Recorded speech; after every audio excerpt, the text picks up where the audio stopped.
चांदनी चांद से चमक चमकता है, सितारों से नहीं, एक से होता, हजारों से नहीं।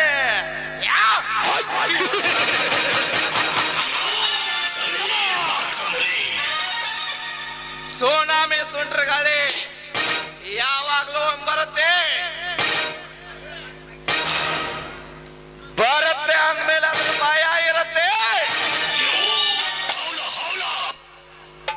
ಬಂದ್ ಹೋದ್ಮೇಲೆ ಅದ್ರ ಹವಾ ಇರುತ್ತೆ.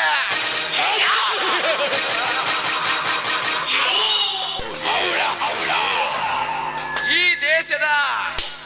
ದೇಶದ ರಾಜಕೀಯ ಹಾಗೂ ರಾಜಕಾರಣಿಗಳ ಬದಲಿಸುವ ಶಕ್ತಿ ಇರುವುದೇ ಈ ದೇಸಾಯಿಗೆ ಮಾತ್ರ.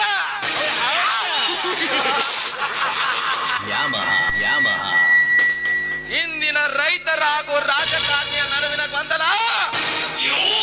ಗೊಂದಲಗೂಡಾದ ಕಳಸಾ ಬಂಡೂರಿ ನದಿ ಯೋಜನೆ ವಾದನೆ ಇದಕ್ಕೆ ಸಾಕ್ಷಿ.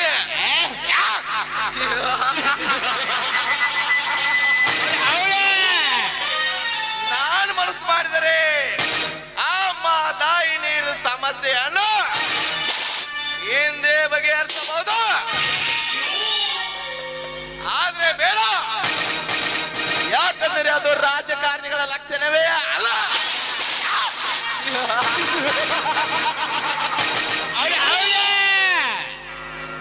ಇನ್ನು ಅದರಿಂದ ಸಾಕಷ್ಟು ಜನರ ಸಾವನ್ನು ನನ್ನ ಕಣ್ಣಿನಿಂದಲೇ ನಾನು ನೋಡಲೇಬೇಕು.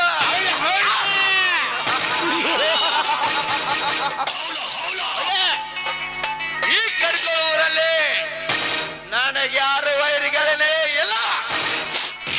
ಮುಂದೆ ಆ ರುದ್ರೇಗೌಡ ಆದ್ರೂ ಆಗಬಹುದು.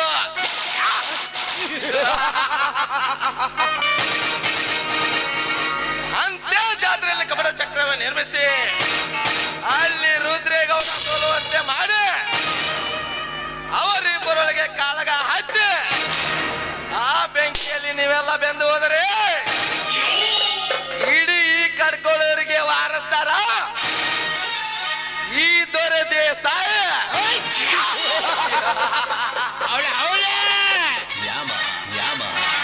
ಕೋಟಕದ ಬಲಗಳನ್ನು ಕತ್ತರಿಸೋಣರ ಹಂತಗಳನ್ನು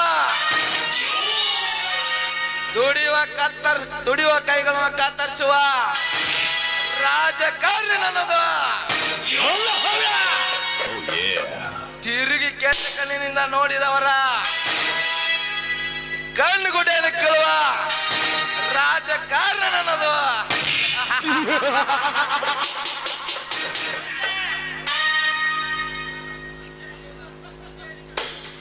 ವಿದ್ಯೆಯಲ್ಲಿ ಚಾಣಕ್ಯ, ವೇತನಲ್ಲಿ ಅರ್ಜುನ,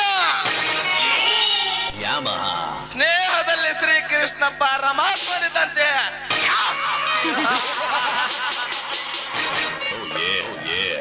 ಗೌಡ, ನಾನು ರಾಜಕಾರಣಿ ಅಷ್ಟೇ ಅಲ್ಲ ಕಣಲೇ,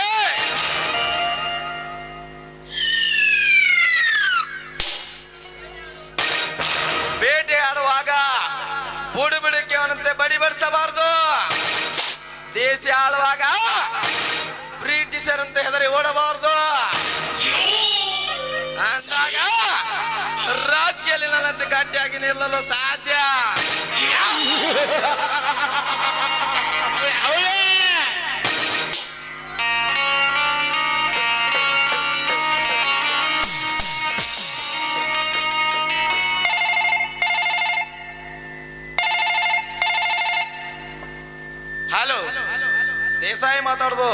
ಯಾರ್ಲೇ?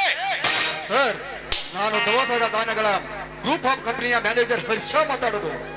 ನಿಮ್ಮ ಭಾಗದ ರೇಷನ್ ಅಂಗಡಿಯವರಿಂದ ಬರುವ ದವಸ ಧಾನ್ಯಗಳ ಲಾರಿಯನ್ನ ಯಾರು ಒಬ್ಬ ಡಕಾಯಿತನ ಮಗ ತನ್ನ ಕೈವಶ ಮಾಡಿಕೊಂಡು ಓಡಿ ಹೋದನಂತೆ. ಏನು? ನನ್ನ ಲಾರಿಗಳ ಡಕಾಯಿತ ಯೋಚನೆ?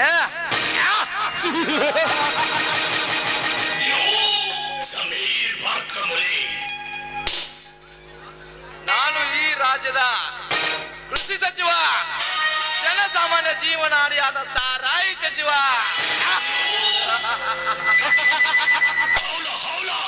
ಅಂತ ಯಾರಿಗೆ ತಾನೇ ಗೊತ್ತಿಲ್ಲ, ಈ ರಾಜ್ಯದಲ್ಲಿ ಅರಣ್ಯದಲ್ಲಿ ಸ್ನೇಹ ಗರ್ಜನೆ ಕೇಳಿದರೆ ಅರಣ್ಯದಲ್ಲಿರುವ ಮುಖಪಕ್ಷಿ ಹಾಕುವ ಮೊತ್ತಾದ ಇಸ ಜಂತುಗಳು ಹೆದರಿ ತಮ್ಮ ಗೂಡುಗಳು ಸೇರ್ತವೆ. ಅಂತದರಲ್ಲಿ ನನ್ನ ಬಾಹುಬಲ ಏನಾದ್ರು ಕೊಂಕುತ್ತಿದೆ. ಸಾಕ್ಷಾತ್ ಪ್ರಳಯ ದೇವರೇ ನನ್ನೊಂದಿಗೆ ವೆತ್ತಕ್ಕೆ ಬಂದರು. ಹಿಂಜರಿಯದ ಈ ದೇಸಾಯಿ ಕ್ಷಣಾರ್ಥದಲ್ಲಿ ಧೂಳಿ ಧೂಳಿ ಪಟ ಮಾಡಬಲ್ಲ ಈ ದೊರೆ ದೇಸಾಯಿ. ನಾನು ಮಾಡ್ತಿರೋ ಈ ಅವ್ಯವಹಾರ ಆ ರೈತ ಮುಖಂಡ ರುದ್ರೇಗೌಡ ಹಾಗೂ ಮಹೇಂದ್ರ ಬಿಟ್ಟರೆ ಯಾರಿಗೆ ತಾನೇ ಗೊತ್ತಿಲ್ಲ. ಇದನ್ನು ಸುಮ್ಮನೆ ಬಿಡಬಾರ್ದು, ಸುಮ್ಮನೆ ಬಿಡಬಾರ್ದು.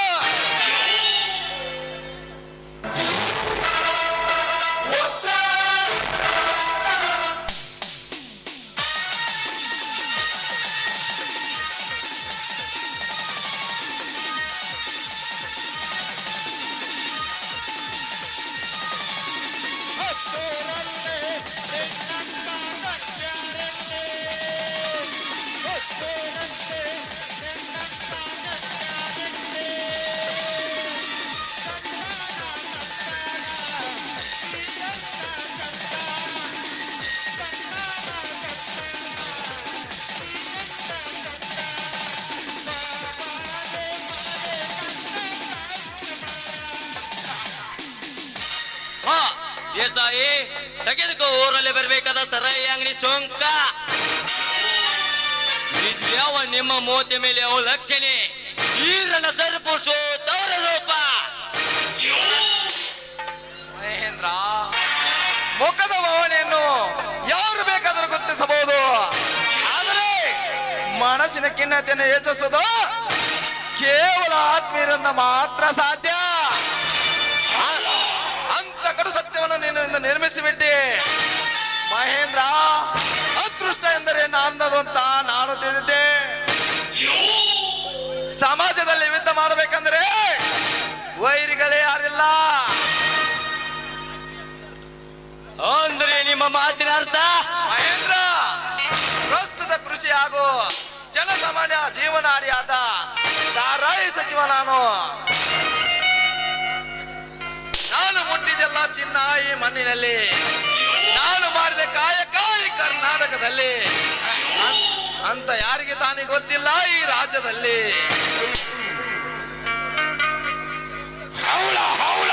ನಾನು ಸಾಗಿಸ್ತಿರುವ 7 ಕೋಟಿ ದವಸ ಧಾನ್ಯವನ್ನು ಯಾವನೋ ಒಬ್ಬ ಡಕಾಯಿತ ತನ್ನ ಕೈವಶ ಮಾಡಿಕೊಂಡು ಹೋಗಿದ್ದಾನಂತೆ. ಏನು? ನಮ್ಮ ಲಾರಿಗಳನ್ನು ತಮ್ಮ ಕೈವಶೆ?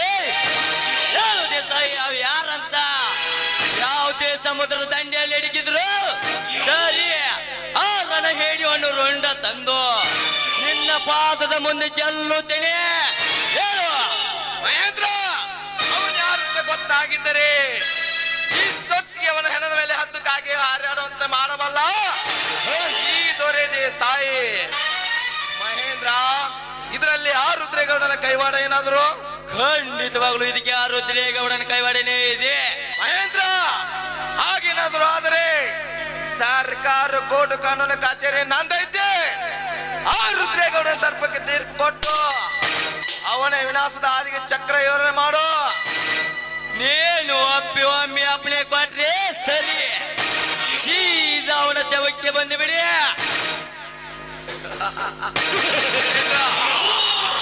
ಇರಲಿ, ಮುಂದೆ ನೋಡೋಣ ಬಾ. ನಿನಗಾಗಿ ಒಂದು ಚಿಕ್ಕ ಪಾರ್ಟಿ ಏರ್ಪಾಟ್ ಮಾಡ್ತೀನಿ. ಗಂಟು ಪೂರ್ತಿ ಕುಡಿದು ಮಜಾ ಮಜಾ ಮಾಡೋಣ. ದೇಸಾಯಿ ಹೋಗೋಣ.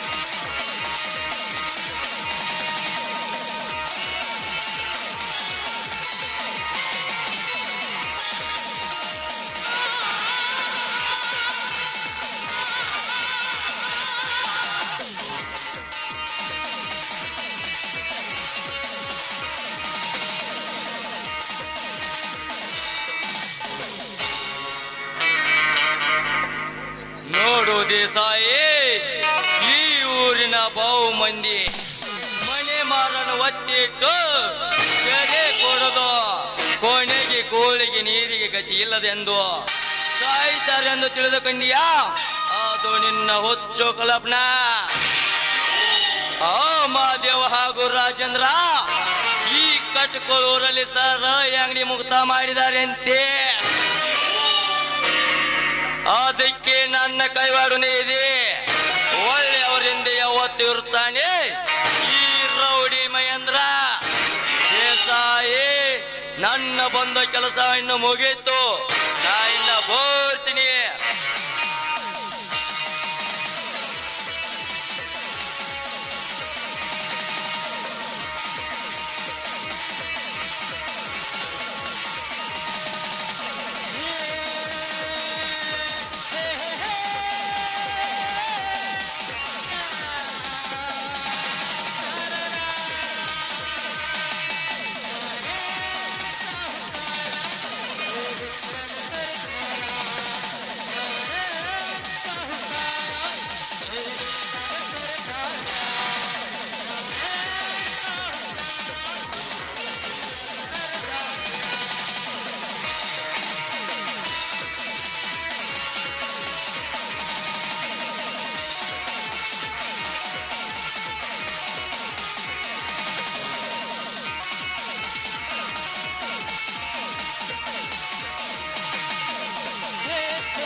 ಸಾರಾಯಿ ಮುಕ್ತತೆ ಆಗುತ್ತದೆ?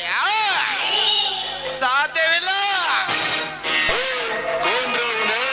ಅದು ಎಂದಿಗೂ ಸಾಧ್ಯವಿಲ್ಲ. ನಮ್ಮ ಸಾರಾಯಿ ಶ್ರೇಷ್ಠತೆಯನ್ನು ಈ ಕಡ್ಕೊಳ್ಳುವರೆಲ್ಲ ತುಂಬಾ ಸಾರಿ. ಇದನ್ನು ಸೇವಿಸಿದವರಿಗೆ ಸೇವಾನುದೇವತೆಗೆ ಸಮಾನಂತ ಪಬ್ಲಿಸಿಟಿ ಮಾಡಿ ಎಲ್ಲ ಟಿವಿ ಮಾಧ್ಯಮವನ್ನು ಕರೆಸಿ ಒಂದು ಪ್ರೆಸ್ ಮೀಟಿಂಗ್ ಮಾಡ್ತೀನಿ. ಈ ಊರನ್ನ ವಿನಾಶದ ಹಾದಿಗೆ ತರ್ತೀನಿ. ಈ ಊರಿನ ಬಡ ಸಂಸ್ಕಾರಕ್ಕೆ ಹೊಸ ಮಶಾನ ನಿರ್ಮಾಣ ಮಾಡಿಕೊಡ್ತೀನಿ.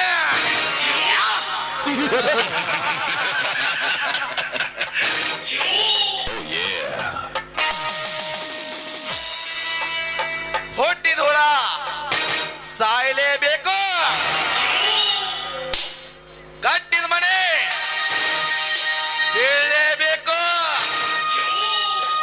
ಬೇಟೋದ ಹಾದರಿಗಿದ್ದೆ ಮತ್ತ ನಮ್ಮೂರಿಗೆ ಕಾಲಿಡಲೇಬೇಕು.